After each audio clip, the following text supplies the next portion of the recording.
Hello everyone, welcome back my channel. Guys, अगर आप channel पर नए हैं तो चैनल को सब्सक्राइब कर लीजिए, साथ ही नीचे बेल आइकन बटन होगा उसको प्रेस कर दीजिए ताकि आने वाले हर एक वीडियो का नोटिफिकेशन आपको मिलता रहे और आप मेरी वीडियो को फुल वॉच कर पाएँ। तो गाइस, आज का रिएक्शन शुरू करते हैं। आज का जो रिएक्शन है हमारा स्नैपी गर्ल पे है। तो जो हमारी सपना है, उन्होंने बहुत अच्छे से पड़ोसी की धुलाई कर दी है अपनी वीडियो के माध्यम से, और ये बहुत ज़रूरी भी था। ये बहुत ज़रूरी था क्योंकि पड़ोसी जब पड़ोसी तक बन के रहे तब तक ही अच्छा लगता है। जब वो बिल्कुल ही दूसरों की ज़िंदगी में इंटरफेयर करते करते घुसते वो बिल्कुल ही सर्वे सर्वा बन जाए ना, तो वहाँ फिर उसके साथ यही चीज़ें करी जाती हैं और यही सलूक किया जाता है। हालांकि सपना ने बहुत प्यार से समझाया है कि मेरे मामले में बोलने की ज़रूरत नहीं है। अगर आप इधर वालों की मदद कर रहे हैं, यानी मेरे सास ससुर की मदद कर रहे हैं, तो आप मदद करिए, लेकिन मेरे बारे में बोलने की ज़रूरत नहीं है। ये हक अधिकार मैंने आपको नहीं दिया है। उन्होंने बेशक दिया होगा कि आप उनके घर में घुस घुस के देखो क्या हो रहा है क्या नहीं हो रहा है, लेकिन मैंने ये अधिकार आपको नहीं दिया है कि आप इस मामले में बोलें। तो इस तरीके से सपना ने अपनी बातों को रखा है। अब बात करते हैं अंकल जी की। अंकल जी तो अपना दाव खेल गए, लेकिन अब जो बचा कुचा है वो पड़ोसी के द्वारा बातों को सामने को रखवा रहे हैं। तो अंकल जी, जो बातें आपको रखनी है आप अपने वीडियो के माध्यम से भी रख सकते हैं। छोटी जीजी जो हैं वो वीडियो बनाती हैं, तो उनके माध्यम से आप अपनी बातों को रख सकते हैं। ये पड़ोसियों में जो आप घर की चीज़ें दे रहे हैं ना, ये चीज़ें ठीक नहीं हैं, क्योंकि वैसे ही बहुत आप लोगों के बीच में मिसअंडरस्टैंडिंग चल रही है। किसी तीसरे को इन्वॉल्व जो आपने कर रखा है ना शुरू से, ये बहुत गलत है। उस पड़ोसी को तुमने इतना हक अधिकार दे दिया कि वो आपके घर की धज्जियाँ भी उड़ा रहा और बहू की भी धज्जियाँ उड़ा रहा। आपके घर की कैसे, आपके बेटे के चरित्र पर बोला कि सपना और राजवीर जी का यानी मोनू जो है उनका पहले से अफेयर था। तो कहीं ना कहीं आपके बेटे के चरित्र पर भी तो वो बोल रहा है ना इन चीज़ों को, हैं। सूरज जी नहीं है इस दुनिया में, अब राजवीर जी भी इस दुनिया में नहीं है, लेकिन ऐसी चीज़ें उसके मुंह से बुलवाना क्या आपको शोभा दे रही है? ये चीज़ें ये कि सपना के ऊपर शोभा दे रही है ये चीज़ें। इस तरीके से अपने घर, कहते हैं अपने घर की बहू बेटियों को ढांप के रखना, तो जो घर के जो बड़े होते हैं ना, वो उनका फ़र्ज होता, कर्तव्य होता है। पहले बाप होता है, भाई है, शादी के बाद पति है, ससुर, और आप भी बाप की जगह ही हो। तो जैसे नहीं हैं उनके पति, दोनों नहीं हैं, आपके बेटे नहीं हैं, तो फिर आपकी जिम्मेदारी बनती है ना। लेकिन आप तो खुद ही अपनी बहू के पीछे पड़ गए हो हाथों। अगर बहू आपको दुश्मन नज़र ना आती तो आप ऐसे केस नहीं करते, है ना। कोर्ट कचहरी तक आप इस उम्र में लेके गए हो, अपने बेटों के लिए तो कभी आप खड़े नहीं हो पाए, लेकिन बहू को कटघरे में खड़े करने के लिए आप तैयार हो। और एलिगेशन क्या लगाया है उस पर कि वो पागल है। पागल तो वह है ही, वो पागल है ही जो आप लोगों को अपना समझती थी, अपना मानती थी, और अब तक कोशिश कर रही थी हर चीज़ को ठीक करने की। इतनी इज्जत बेइज्जती होने के बावजूद भी, इतनी चीज़ें होने के बावजूद क्या क्या नहीं बोला आपने, क्या क्या नहीं किया आपने। वो तो सब चीज़ों को कह रही है कि जितनी बातें मैंने कही हैं अब तक सब कुछ सच है। यानी कि जितनी चीज़ें उसने अभी तक बोली है ना, खुद आपको लेके भी जो बहुत से लोग बहुत बातें बनाते हैं, ऑडियंस बहुत बातें बनाती है कि वो ऐसी है वो वैसी है, जब वो खुद से बार बार इस चीज़ को क्लियर कर रही है कि मेरे ससुर जी ने जो भी मेरे साथ किया है, मैंने कुछ भी गलत नहीं बोला, सब कुछ सच है। तो इसका मतलब बताइए कितना बड़ा दिल है उसका कि उसके बाद भी वो खुद आपसे माफ़ी मांग रही है और कह रही कि इन चीज़ों को ठीक करो, है ना। मतलब वही होता है कि आप मेरे घर आइए, चीज़ों को ठीक करिए, यानी कि रिश्ते को आप ठीक करिए, बहुत हो गया। पर आपको कुछ नहीं दिखाई दिया, तो वो पागल ही तो थी। वो पागल ही है वो जो अब तक कोशिश कर रही थी। पर लेकिन आप गलत फहमी में हो, जैसे कि मैं बार बार इस चीज़ को कह रही हूँ अपने वीडियो के माध्यम से कि एक मन होता है इंसान का जब तक चीज़ों को ठीक करने का, वो तब तक भरपूर कोशिश करता है कि ये रिश्ते ठीक हो जाएं, पहले जैसे हो जाएं, हम वैसे ही रहने लगें। क्योंकि कई मोमेंट ऐसे आते हैं हमारी लाइफ में जो हम पुरानी चीज़ों को याद करते हैं, मेमोरियों को याद करते हैं कि भाई ऐसे ऐसे। वो भी कई चीज़ों को याद करती हैं कि मेरे सास ससुर इस तरीके से मेरे से बातचीत करते थे, मैं बातचीत करती थी, इस तरीके से चीज़ें थी। आज मेरे बच्चे उस घर में होती तो ऐसे होती, इतना प्यार पाती, या मेरी कई चीज़ें अच्छी बुरी यादें देखो जीवन में हर किसी के होती हैं। तो उन चीज़ों को वो करके वो कहीं ना कहीं उसका दिमाग ही कभी कभी ऐसा भी होता होगा कि मैं पुरानी चीज़ों को छोड़ नई चीज़ों से शुरुआत करते हैं। पर उसी तहत वो आपसे शुरुआत करना चाह रही थी आप लोगों से, पर आप लोगों ने तो उस चीज़ को उसको पागल ही समझ लिया ना। बोले हर बार यही झुक रही है, यही झुक रही है, तो चीज़ें कर लेनी चाहिए। अब इसके ऊपर सीधे इसको कोर्ट पहुँचाओ। ये बार बार कोशिश ही करना छोड़ दे, इसको कोर्ट पहुँचाओ। और ये करवाने वाले कौन है ये भी साफ समझ में आ रहा है। जो घर में आपने पाल रखे हैं ना ये नाग, यही करवा रहे हैं सब कुछ। यही डसने वाले हैं तुम्हारे घर को, जो आप अभी समझ नहीं पा रहे हो। पूरा घर इन्होंने ख़त्म कर दिया दीमक की तरह चाट के। जैसे दीमक खा जाती है ना लकड़ी को, ऐसे ही इस घर को ये जो घर में रह रहे हैं ना रिश्तेदार आपके, ये खा रहे हैं। सपना एक चीज़ और क्लियर बता रही थी कि हमारे ससुर जी की तरफ से, यानी मेरे 4 भाई बहन हैं, ये चारों में से कोई भी नहीं आता है हमारे घर। और बात वही है, सही को सही, गलत को गलत वो कहते होंगे, इसलिए उनका आना जाना आपको पसंद नहीं है। पहले भी वो कह रही थी कि लड़ाई झगड़े हमारे घर में सब कुछ होता था, सारे तांडव कलेश होते थे, पर हमारे सास ससुर का चीज़ें यही थी कि घर की चीज़ें बाहर ना जाएं। कलेश पूरे मचे हैं लेकिन घर की चीज़ें बाहर ना जाएं। तो इसलिए कोई रिश्तेदार हमारे घर में एंटर नहीं कर पाता था। तो वो सत्य लग रही है वो चीज़ें। एंटर किनका है? इनका, जो आपकी चापलूसी कर रहे हैं। और चापलूसी करके क्या है, सपना की जड़ काट रहे हैं। वो सपना की जड़ काट रहे हैं, उन बच्चों की जड़ काट रहे हैं, क्योंकि उनका अपना भरण पोषण अच्छा चल रहा है। वही आपके सगे बन रखे हैं और उन्हीं को लेके आप चल रहे हो अपने जीवन में। पोतियों को से तो कोई मतलब है नहीं, ना बहू से कोई मतलब है। तो सपना को आप पागल बोल रहे हो, सपना तो पागल है बेचारी, वो तो बहुत बड़ी पागल है। तभी तो वो सारी चीज़ें बता रही है कि मेरे को तो ये भी पता नहीं था, मेरे पति के जो राजवीर जब ख़त्म हुए थे उनका जो पैसा आया था, मुझे ये भी पता नहीं था कि ये पैसा आ रहा है। मेरे पास कॉल आई, मेरे से पूछा गया है कि ये पैसा ऐसे से आपके सासू माँ के खाते में आ रहा है। तो मैंने कहा हाँ, हम सब मुझसे पूछा गया आप कैसे कैसे क्या रहते हो, तो मैंने सब बताया कि हम जॉइंट फैमिली हैं, सब एक साथ रहते हैं और उनके खाते में आ रहा है, कोई बात नहीं। और बाद में मुझे पता चला कि वो पैसा राजवीर जी की उसका था। तो मैं तो उससे हाँ बोला उस टाइम पे कि मेरी स्नैपी गर्ल वाला जो चैनल जो है उसका जितना पैसा आता था वो भी मेरी सासू माँ के खाते में जाता था। मैंने तो कभी फ़र्क करा ही नहीं। क्लियरिटी सारी चीज़ों को बोल रही है, तो कितनी बड़ी चीज़ है। तो पागल तो वो थी अंकल जी, बहुत बड़ी पागल थी वो, कि वो इतना बड़ा आपको मान के चल रही थी, इतना बड़ा वो, क्योंकि वो घर को घर समझ रही थी। उसकी नज़र में कुछ भी फ़र्क नहीं था, उसकी नज़र में कुछ नहीं था। वो कुछ भी कमा रही थी, अगर सासू माँ के खाते में जा रहा था तो उसे कोई फ़र्क नहीं था। बोले सब कुछ होना तो एक जगह से ही है ना, और परिवार है मेरा, तो वहाँ पे ऐसे होता है। जहाँ परिवार मानते हैं ना तो वहाँ पे ऐसे, वहाँ पे तेरा मेरा कुछ नहीं होता। तो वो पागल ही थी, लेकिन आप उस चीज़ को कर रहे थे।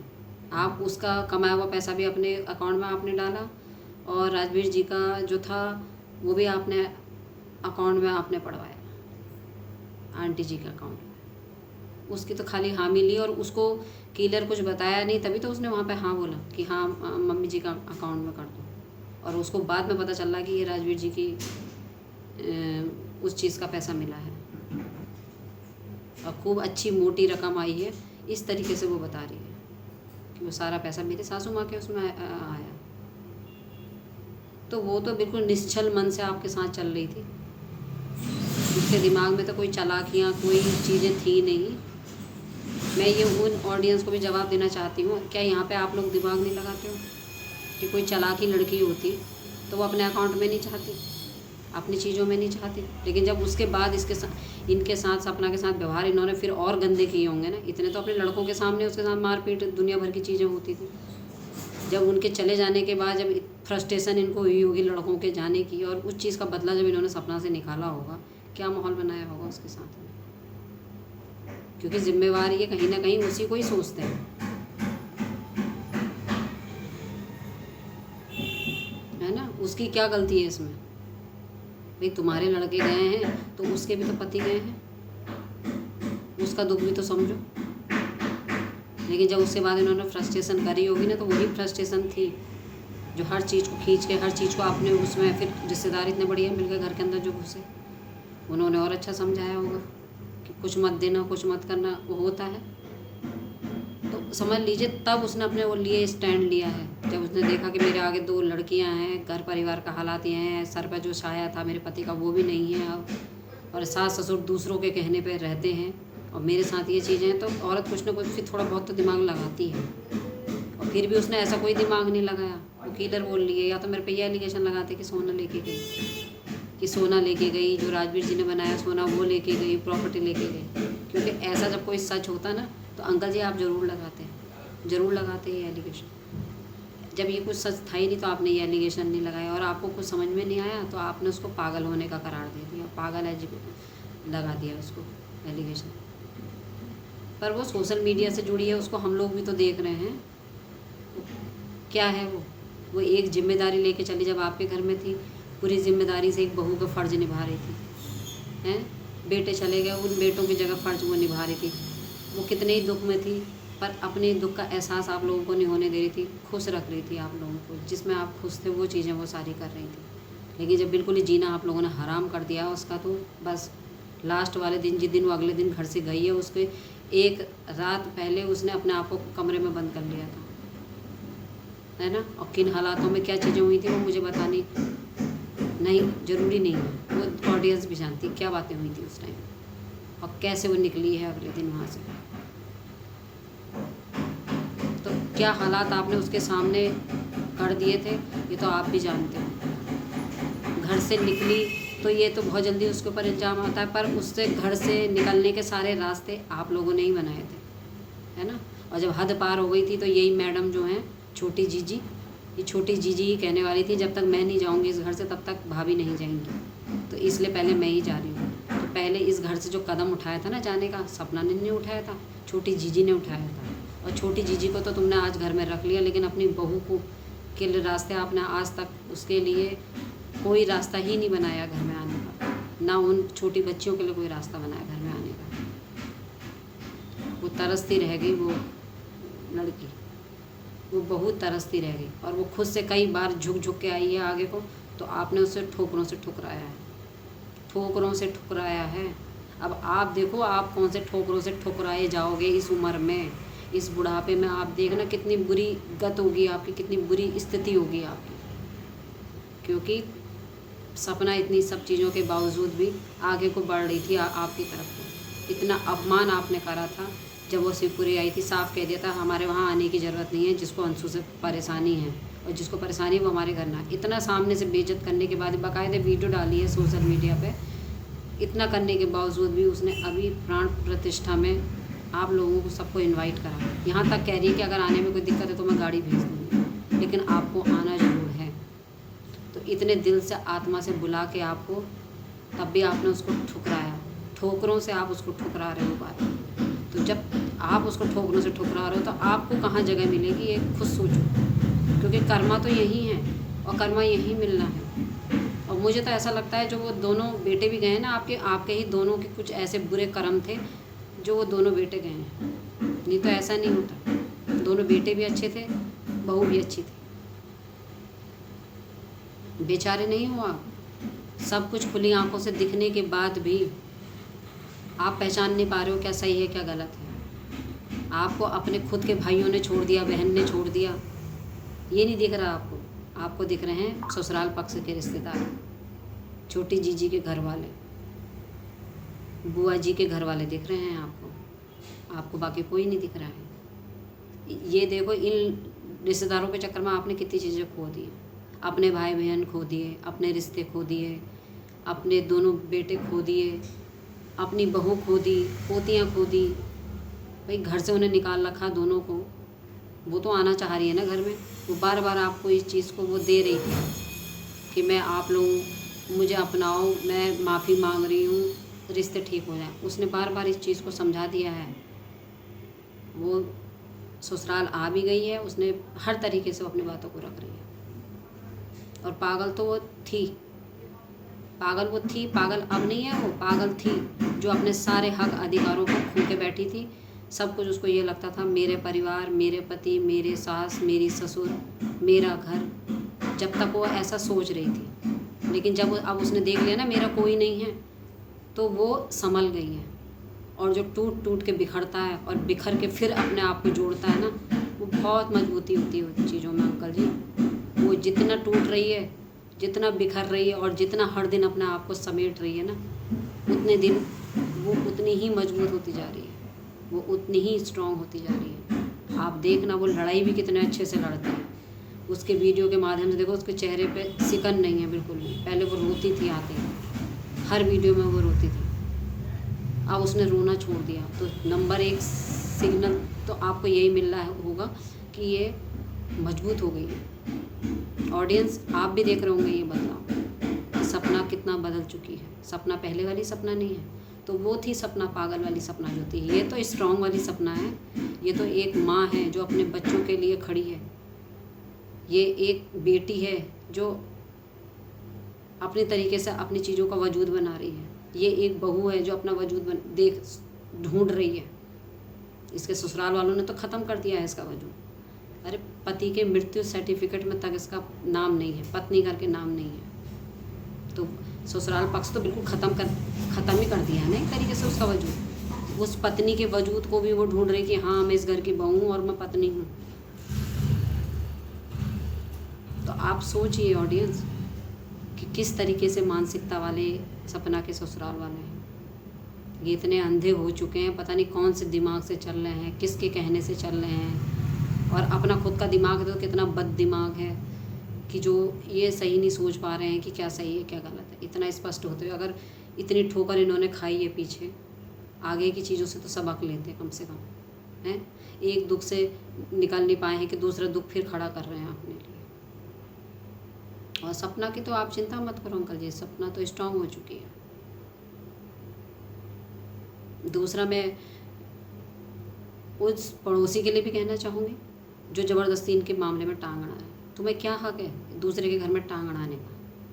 क्या मतलब है दूसरे के घर में टांग अड़ाने का? तुम्हारे घर में दूसरा कंटेंट नहीं है? तुम्हारे घर में माँ बाप भी होंगे, भाई बहन भी होंगे, हैं?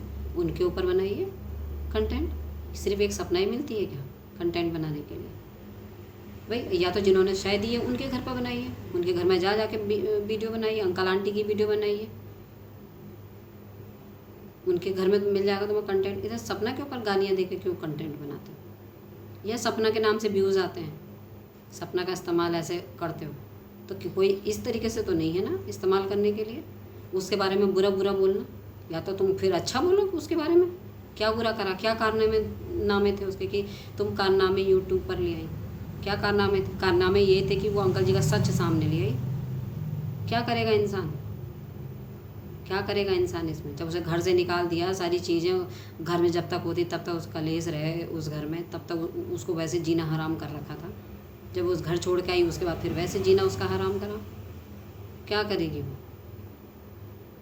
अपनी चीज़ें वो बता रहे थे तो अपनी चीज़ें उसने भी बताई। और वो बार बार कह रही है कि जो मेरे साथ हुआ है मैं सच बोल रही हूँ। अभी तक उसने एक बार भी इस चीज़ में ये नहीं कहा है कि मैंने गलत बोला। उसने कहा जितनी बातें भी मैंने सोशल मीडिया पे बताई हैं सब सच है। और सच बात को भी वो बिल्कुल एक स्ट्रॉन्ग पर्सनैलिटी की तरह एक्सेप्ट कर रही है। और उसके बाद भी उसने जब अंकल आंटी को अपने घर बुलाया है कृष्णा जी के प्राण प्रतिष्ठा में, माफ़ी के साथ बुलाया है, जबकि कोई गलती नहीं, माफ़ी के साथ बुलाया। पर फिर भी जो मन मुटाव में कहीं भी एक दूसरे से गलत सलत बोले होंगे एक दूसरे, उस तहत उसने फिर भी माफ़ी मांगी। वहाँ पे भी दिल नहीं पसीजा अंकल आंटी का, है ना। और तुम टॉपिक उसके ऊपर बनाते हो। ये टॉपिक तो बिल्कुल सरासर, क्योंकि पड़ोसी को पड़ोसी जैसी उसमें रहना चाहिए। पड़ोसी कभी घर का नहीं हो सकता। पड़ोसी होता है, हेल्प भी होती है, सब कुछ होता है, लेकिन पड़ोसी जब ज़रूरत से ज़्यादा बनने लगे ना, तो वो चीज़ें सही नहीं होती हैं। और उतना हक नहीं दे रखा है, शायद इधर वालों ने हक दे रखा होगा तुम्हें, लेकिन इधर सपना ने तुम्हें कोई हक नहीं दे रखा है, तो तुम्हें बोलने का कोई राइट बनता ही नहीं है। दूसरे की ज़िंदगियों में इंटरफेयर करना छोड़ दो, और ख़ास कर उन्हें सामने आके बोल दिया है, और अब तो तुम्हें बिल्कुल भी नहीं बोलना चाहिए उसके बारे में, क्योंकि उसने खुद सख्त तरीके से इस चीज़ को कह दिया कि मेरे बारे में बोलने की तुम्हें कोई ज़रूरत नहीं है, इधर वालों के लिए कुछ भी बोलते हो। तो ये चीज़ें तुम्हारे लिए भी हैं। ऐसे किसी की चीज़ के ऊपर, चरित्र के ऊपर तुम उंगली नहीं उठा सकते, और जब बोलते हो उसको गलत ही बोलते हो, गालियाँ देते हो, गलत बोलते हो, उसके चरित्र में बोलते हो। और ऑडियो उसने सुनाई थी तो उसमें साफ तुम कह रहे हो कि कोई भी मामला था तो घर में सुलझाते, घर में चीज़ें ठीक करते। तो कहीं ना कहीं आप मान रहे थे कि गलत है इनके घर में चीज़ें, और एक पड़ोसी से ज़्यादा कोई नहीं जानता। ये पड़ोसी एक ऐसा है कि वो बहुत अच्छे से जानता है कि किस पक्ष में बातें हो रही है, कौन सही है कौन गलत है ना। जानते तुम भी सब कुछ हो, कौन सही है कौन गलत है, लेकिन सपना को टारगेट करना है ना। और अंकल आंटी कोई भी चीज़ है अपने तहत अपनी बहू से सुलझाइए, तीसरे को इन्वॉल्व मत करिए। जब भी कोई तीसरा इन्वॉल्व हुआ है तो घर खराब हुआ है, क्या पता चीज़ें अभी भी आगे जाके आपको ठीक हो जाए, है ना। तो उस तरीके से चीज़ों को लेके चलिए, और सोचिए ज़रा थोड़ा सा। ये जो इतना बड़ा एलिगेशन लगाने है, तो देख लीजिए, वो तो किसी चीज़ से नहीं डर रही है, वो तो सारी चीज़ों के लिए आगे आ रही है। सोचना अब आपका काम है, और जब खुलेंगी बातें तो बहुत दूर तक जाएंगी, बहुत दूर दूर तक बातें खुलेंगी। फिर तो एक एक चीज़ खुलेगी, क्योंकि जिस स्ट्रॉन्ग तरीके से अब वो सपना आई है ना, तो पहले वाली सपना तो वो नहीं है जो पागल सपना आप बता रहे हो। वो पागल सपना जब तक आपके घर में थी ना तब तक पागल थी, अब पागल नहीं है वो। और अभी तक भी वो आपको लोगों को बुला रही थी, तो वो चीज़ों को ठीक करना चाह रही थी, रिश्तों को ठीक करना चाह रही थी, लेकिन आप लोगों की कोई इच्छा नहीं, तो वो आप ही की ही मर्ज़ी है। केस डाल ही दिया, आगे कुछ चीज़ें चलेंगी। तो ऑडियंस, यही मैं अपना रिएक्शन अब ख़त्म करती हूँ, यहीं पर ही अपने रिएक्शन को क्लोज़ करती हूँ। तो आप बताइएगा मेरा रिएक्शन आपको कैसा लगा, और रिएक्शन पसंद आया हो तो लाइक कमेंट सब्सक्राइब कीजिएगा, और इजाज़त दीजिए। Thank you so much.